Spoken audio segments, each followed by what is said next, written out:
This presentation, more of a conversation actually, is what it actually takes to make the transition into a sustainable company. Last week I did a talk on the stage one of a business where you're growing from 100,000 to about 1 million. So somewhere in there, it's all about learning. It's a learning process. Here, it's a building process. This is the foundational process for your company. So who I am, I'm Tim Conley. I've been involved with entrepreneurs for well over 18 years, nearly 2 decades. And I've learned a lot of lessons along the way, running my own companies and working intimately with hundreds and hundreds of entrepreneurs over the years, plus doing thousands of trainings with entrepreneurs and their teams all around the country, all around the world. And so what I do is I help entrepreneurs make this transition, the very thing we're going to talk about today, making the transition. This is what I help them do. They go from being the entrepreneur, the founder, to the CEO. And as they go from that process, it builds the team, it builds the company, it builds a lasting, lifelong asset or a sellable asset.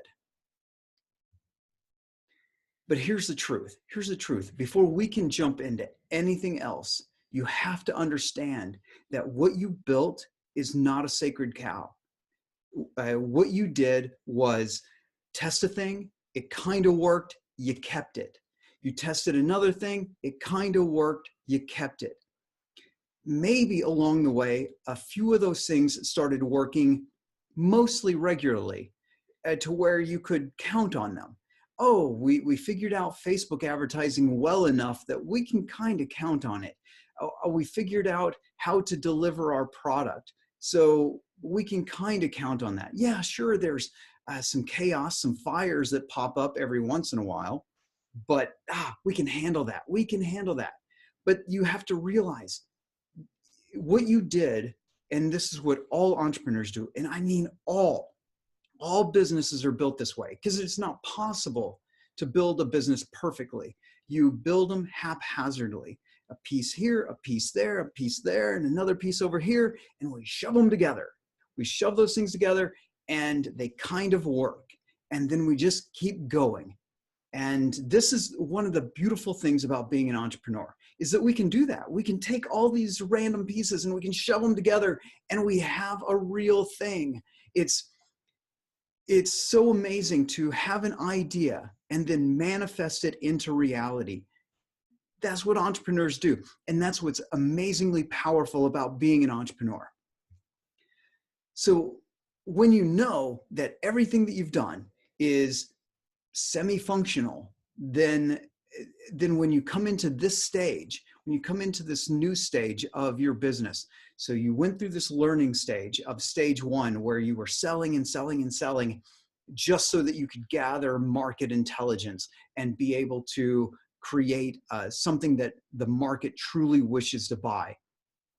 But in all that, we have all these things that just worked once or twice, and then we wrote them down. And I mean, sometimes literally, people make standard operating procedures off of things that just kind of worked once or twice.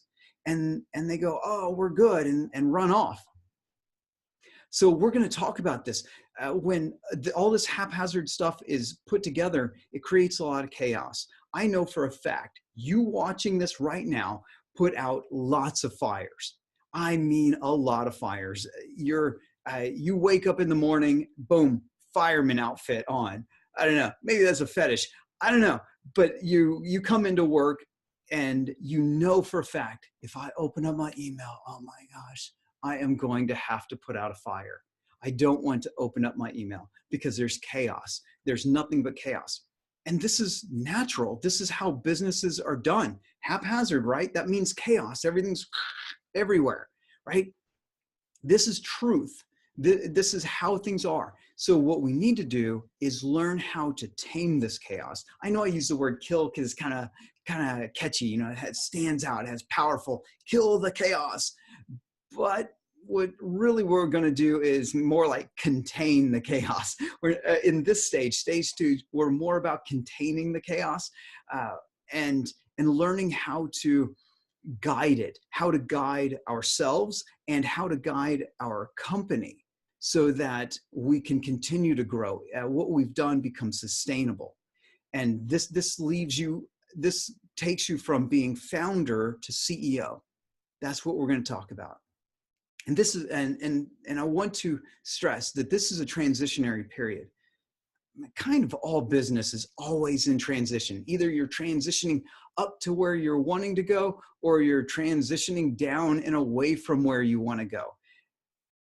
But it's always in transition. But this one's particular. This is the one that I'm captivated by. The problems in this world, when we're in the low millions and we're still trying to grow, we have a desire to have a massive impact on the world, not just monetary. This money thing I put on here is kind of a way to put brackets around it, but it's not just about the money. We're trying to have an impact on the world. And you started off with this idea of, I'm building this company. And then somewhere along the way, you start telling yourself the story. I'm a bad leader. I'm a bad manager. I'm bad at a lot of things about business. And you get into this stage, and this is where businesses stop. Actually, over 85% of all businesses in the United States will never generate $1 million a year in 1 year. Never. And most of those 85%, greater than 85%, will only do a couple $100,000 a year, like and under. So that's like 90-something% of those will do under a couple $100,000 a year. Most people, they get involved and they stay founders. They stay the creator of their business, and they never make this transition. So this talk, this conversation that we're having here, let's not call it a training, it's a conversation that we're having here, is to let you know that there is a path through this, that going from founder to CEO is possible. It's a skill set. You feel bad at it now, but hey, one time you sucked at riding a bike, but you can do it now.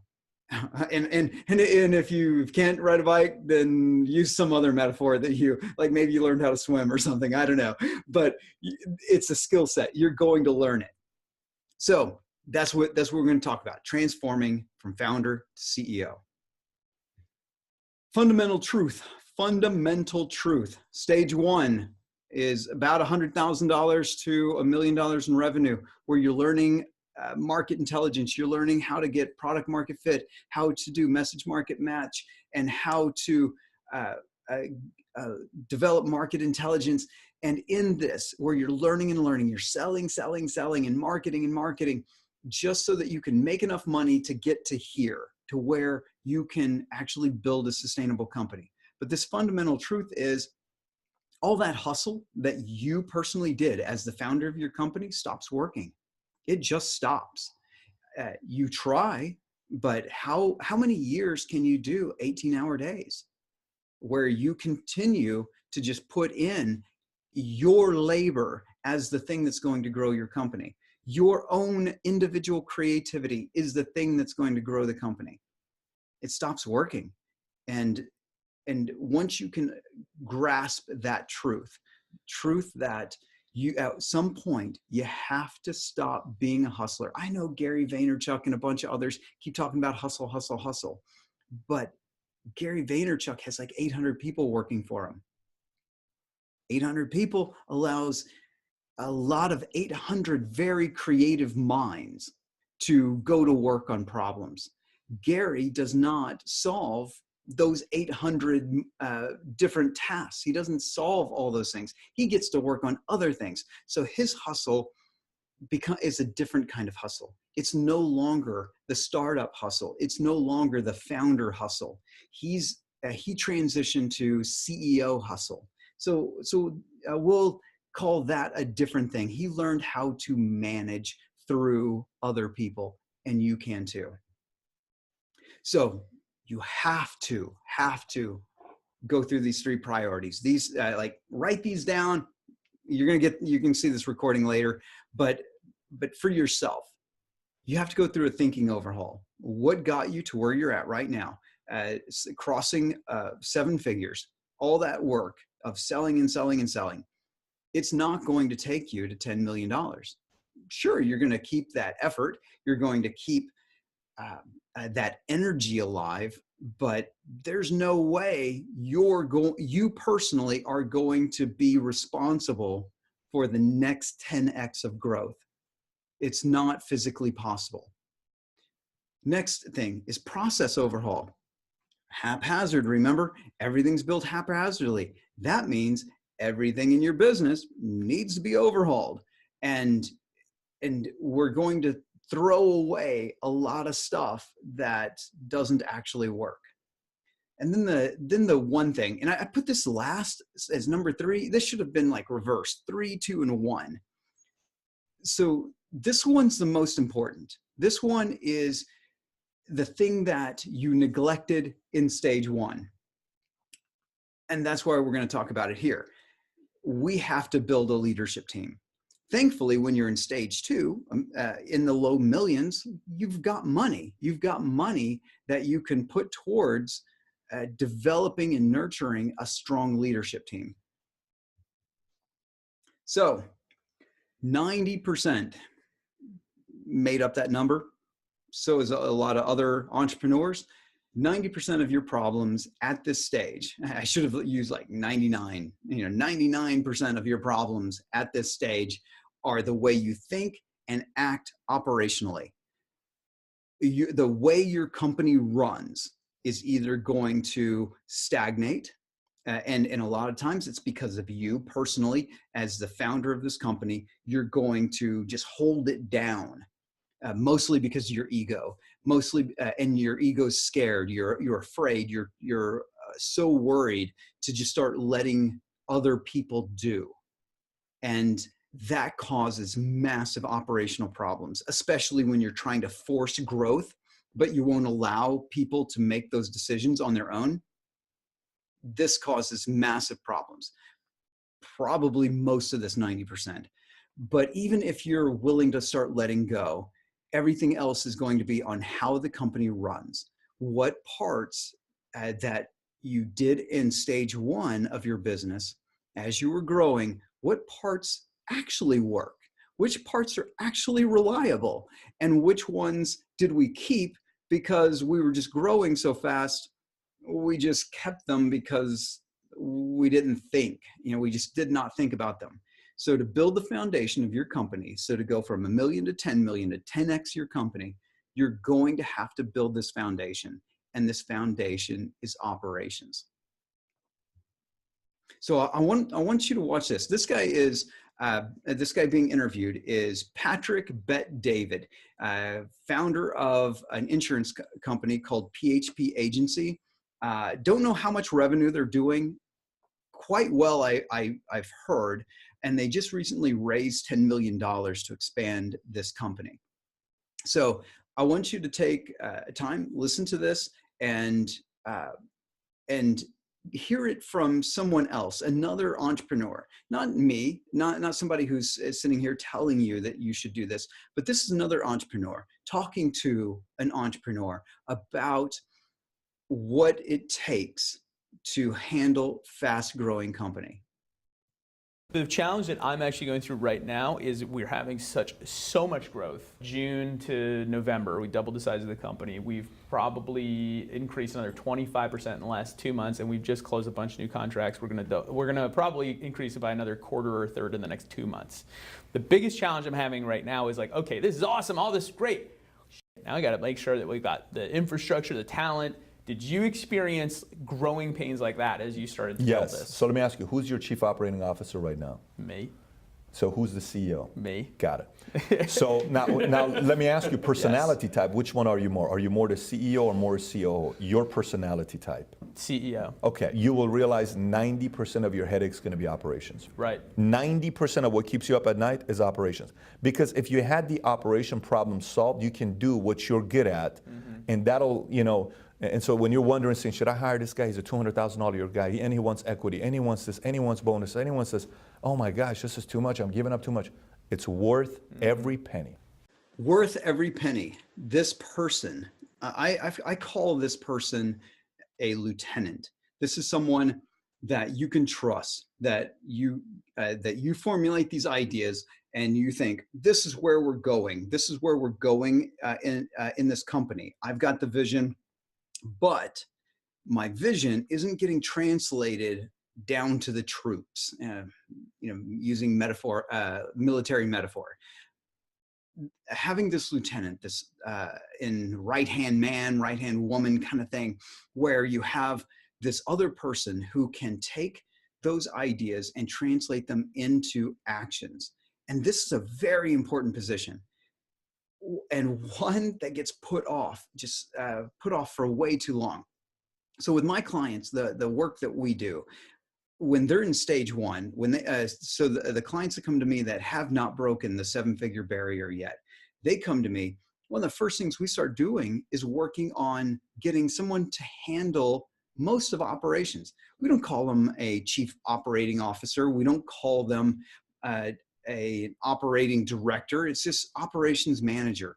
And in some cases, even just office manager, where we can start putting some of the chaos under the purview of a single person, and it's not you. So that we as an entrepreneur can get more comfortable allowing that to go over to someone else. So then going from that, as you grow and you have more money available, and especially if you focus on your growth, it's going to happen rapidly. And that means there's going to be more chaos, like fast chaos. As the interviewer in this was asking, like, hey, we're growing so fast, it's nothing but chaos. How do I handle it? Well, he doesn't have an operations manager. And at the size of his company, I know a little bit about it. He should have someone who is at least operations director level, at that level, maybe not a COO, but as fast as he's growing, probably should have a COO, someone who can come in and handle the day-to-day functioning of the company, so that it goes from this semi-functional, semi-reliable, haphazard creation that this entrepreneur has done. This founder has made this thing, and it's just like it's a mess, but it's growing and it's so exciting, and yet it's nothing but fires. So if he's going to survive this transition from 1 million to 10 million, if he's going to survive it and go beyond maybe to 100 million, if he's going to survive, he has to have this lieutenant, this person who's going to take on all the operational work, so that he, as a CEO, can keep that pace, can keep the creative work that's necessary to continue to grow. So here's one of the problems, is that we carry over a lot of baggage. Entrepreneurs just don't want to put it down. We created it. It's ours. We just lug it on, put on a backpack, throw some in, get a suitcase, put that in, get the ones with the little wheels on it so you can drag it along behind you. That's what we do. It's just personality flaw of founders, is that what was done once is worth just keeping and doing forever and dragging it on into the future. So the one thing, like I talked about, operations should have been done early in stage one. Every one of my clients, people who are in my private Facebook group for entrepreneurs, people who email me, and people who have listened to my previous podcasts, they ask me a question. I say, get an operations manager. They go out and hire a virtual assistant. They don't want to put the resources necessary into their business that would create a very sustainable and stable company. So you probably did not hire this operations manager. That's my guess. Wherever you're at, you probably didn't hire them. Maybe you got one now. you're at $2 or $3 million, you got one, and you're just now like, oh crap, I need to watch this because I need to get all this stuff fixed. Well, this person's going to help you fix it. So then the other thing, this is something I wrote several posts for my blog and for my community, and it was around standard operating procedures, SOPs. And I said, no entrepreneur should ever write an SOP. Like never, ever, ever, ever. And oh my gosh, I got so much hate for that. It's crazy how entrepreneurs want to be the one who creates all the process. It's mine, it's mine, it's mine. So I, the exalted one, must be the one who writes down the 10 commandments. That's how they act. Like you're the best person in the world to do this thing. When in true reality is that you just did a haphazard thing and now you're trying to document it instead of building up your company enough to where you have enough money to where you can hire someone who's actually good at this thing to come in and build the process for you, which we're going to talk about in a little bit. So you've got all these stage one processes that you started doing. They're all haphazard, but you won't let go of them. You're just reluctant to. Well, what if something breaks? What if it stops? Well, things are breaking already. Things are already a mess. And here's the thing. If it was a truly functional system and you stopped doing it and you couldn't replace it with something better, well, then just start the thing back up. It's not the end of the world. It's not a permanent decision.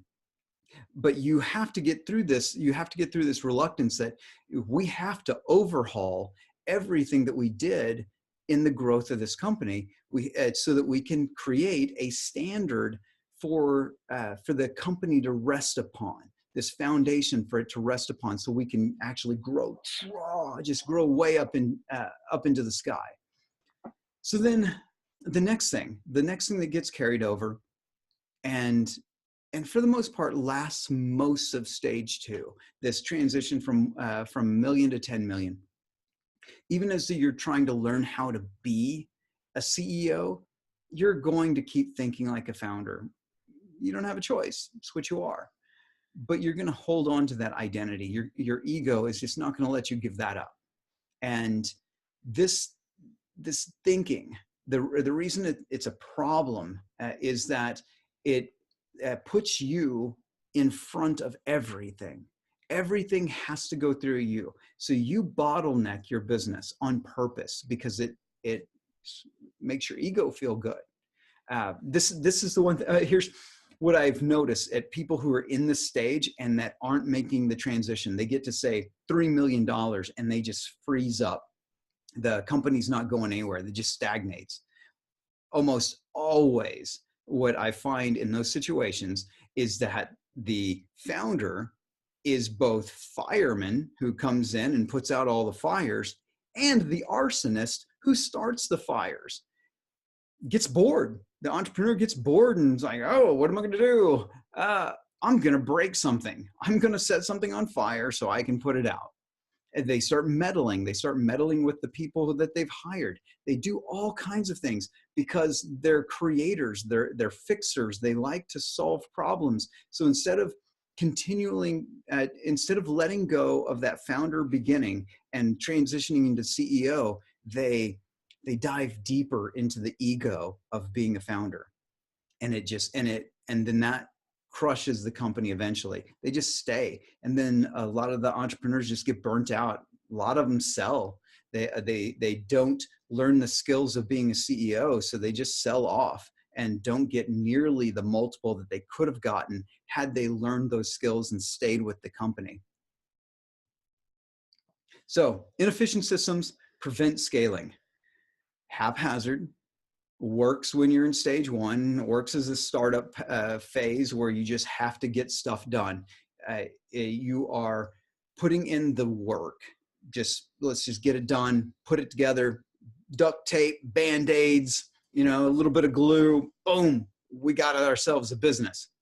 Well, at some point that framework, that structure cannot hold up the amount of customers, the amount of revenue that's going to come in, and it starts to collapse on itself. So the fires get more often and bigger, and there's more chaos. So we have to dive into our systems. So we're looking at these semi-functional systems, and we start trying to fix them. Here's what entrepreneur does. I'm going to do it.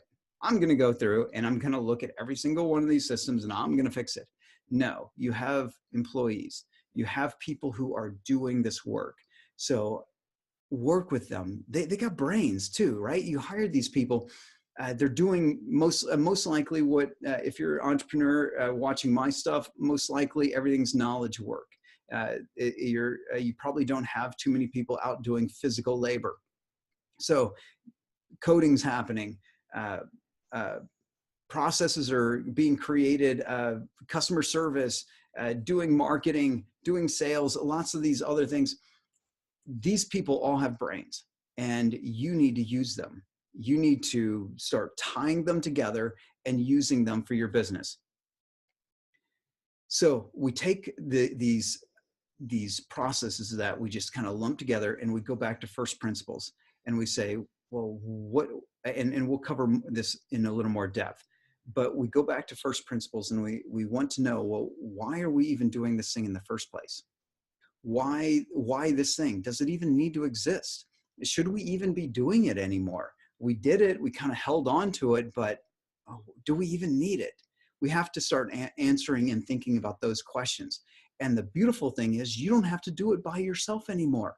You've got enough revenue coming in that you can have a strong team surrounding you that they get to help ask these questions and solve those problems.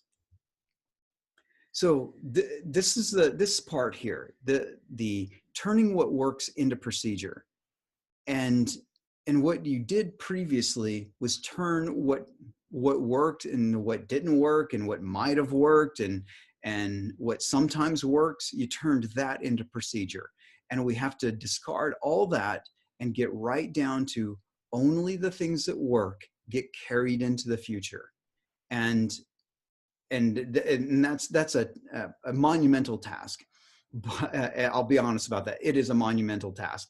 I work with my clients on this all the time, and it is frustrating because we have to go back to, well, this thing we do.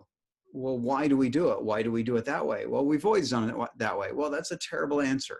Why is it done this way? Does it have to be done this way? Is there a better way? And then we can get our team, when they start thinking like this, the employees in the company, when our team starts thinking like this, then they can start making those improvements in the way the company operates. And you aren't even involved because you're not down at that level. You're busy guiding the company, creating a culture, hiring at the executive level, managing finances, things like that. You're not sitting there watching one of your developers code. You're not there. You're busy over somewhere else. So they get to fix those things along the way. So the purpose of the job or the task, what is it? This is something you need to focus on in every aspect of your company, from marketing, sales, the actual deliverables, whatever you do for your business, whether it's a service or a product, the manufacturing. Well, why do we do it this way? Say we have a factory, because I have had some clients that they design and manufacture products, and it's like, well, why that factory? Well, we had this premise about our business when in our startup phase. Well, why are you still doing it? Does that premise still hold up? Well, no, it hasn't held up for a couple of years. Well, maybe that's why you're stagnating. Maybe that's why you've got all this chaos and you can't grow, because the decision that you made about manufacturing a couple of years ago doesn't work. You never revisited it. You never went back and said, hey, this doesn't work for us, and found different manufacturing. One of my clients worked with them for a while. And even before they became clients, I knew them as friends, just out and about at conferences. We'd talk, and then they became a client. And over a couple of years, I kept saying, move manufacturing from the United States to China. I know you made this assumption, but you need to do that. And having done so is transforming their business like crazy, because the processes that the manufacturing in China has compared to the processes in the United States are leaps and bounds apart. They are so much more sophisticated because they've been producing trillions of dollars worth of goods now for 2 decades. So they are very sophisticated. So they've moved there, and it's transforming the way they do their business. That's the power of having these questions. So then I keep going on about your team, people, people, people. I like alliteration. I'm sorry. Scale comes from people producing processes. If you want to grow, your people have to make these processes, not you. You, as the CEO, have to make sure they have the resources available to do their processes properly. So operations team, this is another area of focus. Operations over and over and over and over again. So it's not, so you have an operations manager in stage 1. They're starting to put things together, kind of containing the chaos. But in this stage, we need a team. We need more than just the operations manager. That operations manager needs help because they have to make sure the marketing department has what they need to operate. They need to make sure sales has what they need to operate. They need to make sure that product development has what they need, and on and on and on.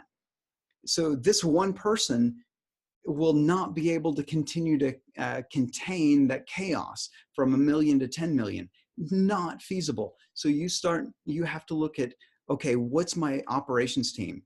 And here's what's awesome is if you have this operations manager, as maybe COO even, they get to build it.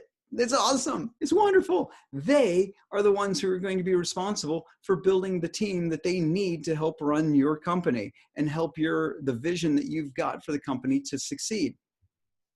So this is where we map out the team that you need. Who do you need? What's missing? What's missing right now in your business? What is missing? Who is missing? So if you're like most of the people that are in my audience, the people who come to me for advice and become clients, if you're like those people, you don't have an operations manager. Maybe you have a project manager and you're hoping to push that person up to operations. Maybe that works. Maybe you can promote from within. I love promoting from within. One of the things I like about this image here for this mapping is, the arrows going up. I love promoting a team from within. So if they've got the capability, then great. Give them the opportunity. Capability, give them the opportunity. But if you don't have it, you have to start looking. So where to start looking for these people, the people that you need in your company. So what's missing? Hopefully you've built your sales team. Hopefully you've built your marketing team. And now you're trying to build your operational team, the ones that are going to help guide the company forward. In other words, your leadership team. Where are you going to find them is in your network. And if you don't have a strong network, I'm sorry, but it's going to suck. It's going to suck, and it's going to be hard, and it's going to take a long time because you can't just put an ad on Craigslist and get an amazing operations manager. You're not going to be able to get great managers of any sort if you just start posting ads for them. This is something that you need to have someone who can fit into your company culture, someone who can work in a very tight-knit fashion with you. So your network is your most powerful asset in this case. And if your network is tiny or fragmented, you need to start, as founder becoming a CEO, one of your responsibilities as CEO is to build a strong network so your company can survive. So put that on the task list. I need to start networking. I need to be where people who could eventually work for me, I need to be where they're at. I need to go to those conferences. I need to be in those training sessions where those people, I can meet them and get to know them and find out if they have the capability and the ambition level that we need for our company to grow. If I find them, I can hire them. So then if you don't have that, if you don't have the network, or if your network, you think it's good, but it's failing you, it's not getting you what you're after, the one thing I hate making this recommendation, but you're going to have to do it, is a recruiter. You're going to have to spend the money of having a recruiter help you find this person. And from the stats, and they're not very good, but from what I can tell in the stats, you've got, with a recruiter, you've got maybe a 50-50 shot of that person working out. Doing it on your own, if they're not in your network, you might have a 60% shot, 40% chance of actually achieving it. So not even 50-50 shot.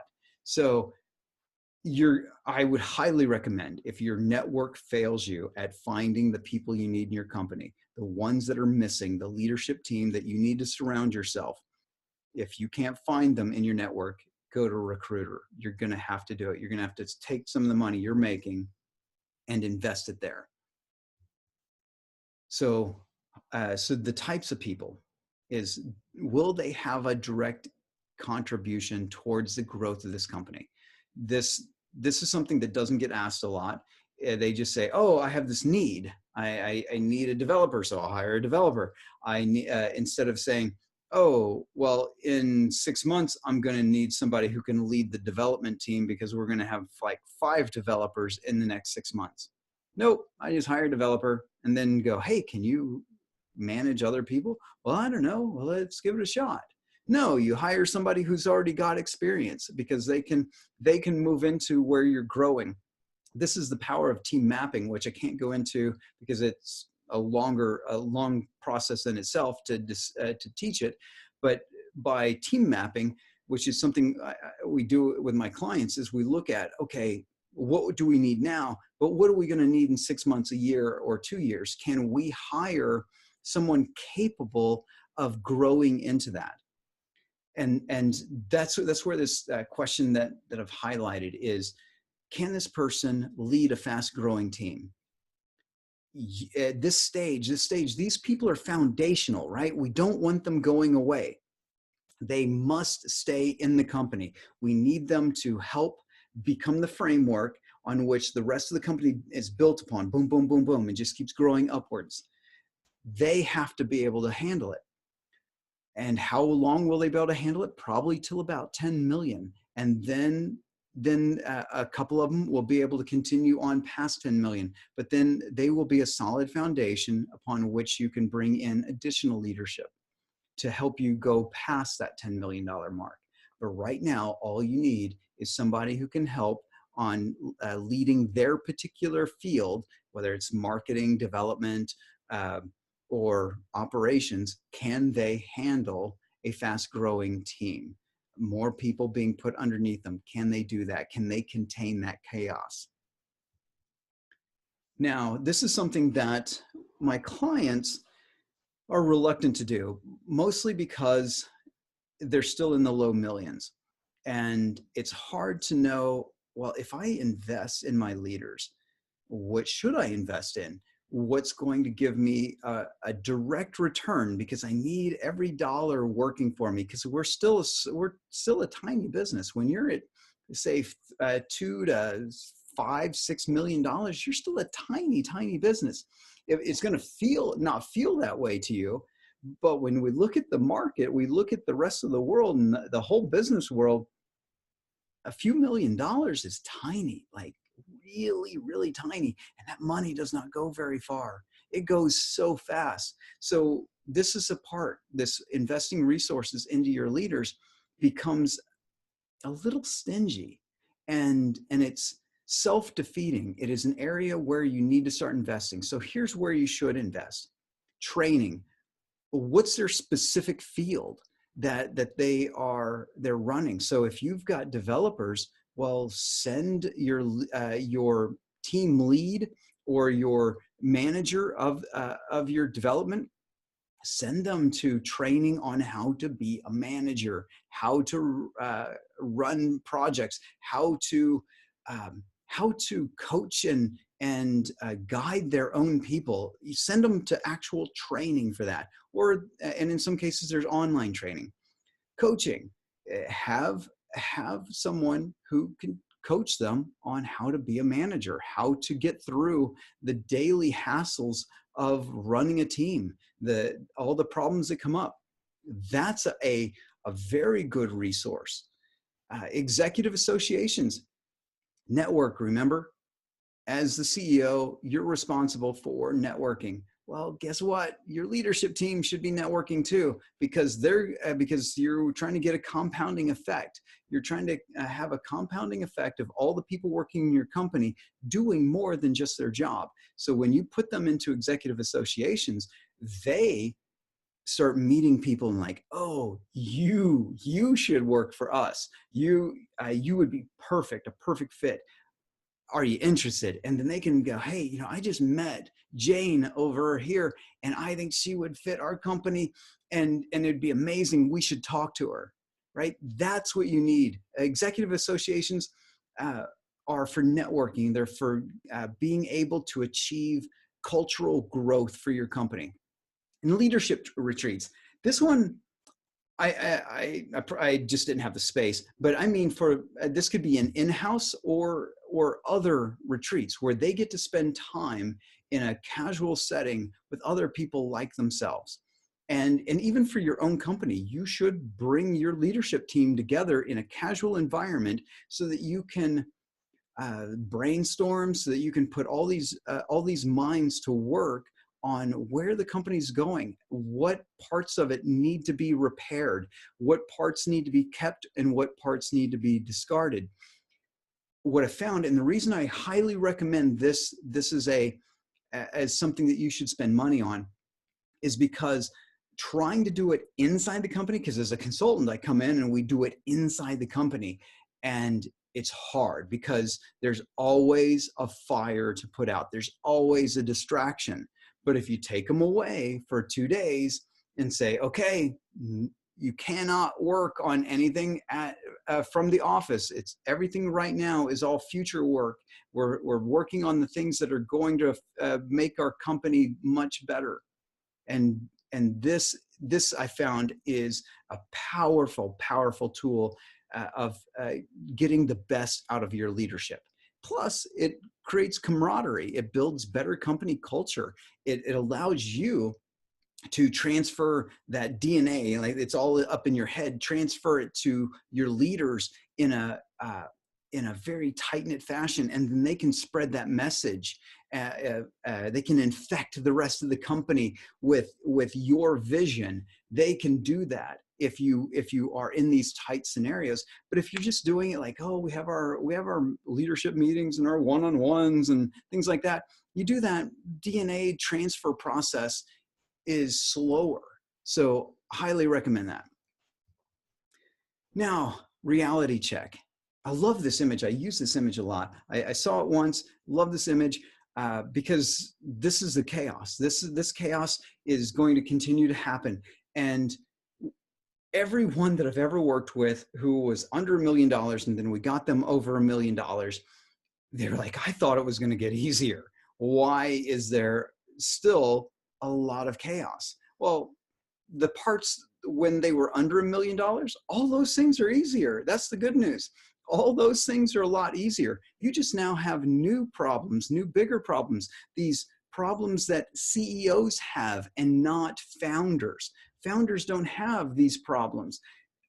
CEOs do. So you're making that transition. So you have learned how to handle founder problems, but now as a CEO, you've got all new problems. You don't go from 1 million to 10 million and not experience any other new challenges. Just doesn't happen. If that was true, then everyone would just blow right past 1 million, past 10 million, because it'd be easy. It'd just be a cakewalk. I just made money. I didn't even have to think. I just did it, right? That doesn't happen. So uh, this reality check is, don't fantasize about things just being easier once you've gotten past that $1 million mark or the $10 million mark. It's all new problems at that stage. And if you're watching the recording, great, don't worry. You can be able to ask questions by commenting below wherever you're seeing this, most likely on Facebook. You'll be able to comment below. I'm more than happy to answer questions there. All right. Thank you. Thank you for attending, and I appreciate it. And I will be coming out with more training like this in the future, where, because what I'm trying to do at this stage in my career is take all the stuff that's in my head and get it in, translate it into a way that it can benefit hundreds and thousands of other entrepreneurs beyond the handful of clients that I take on per year. All right, thank you for watching and have a great day.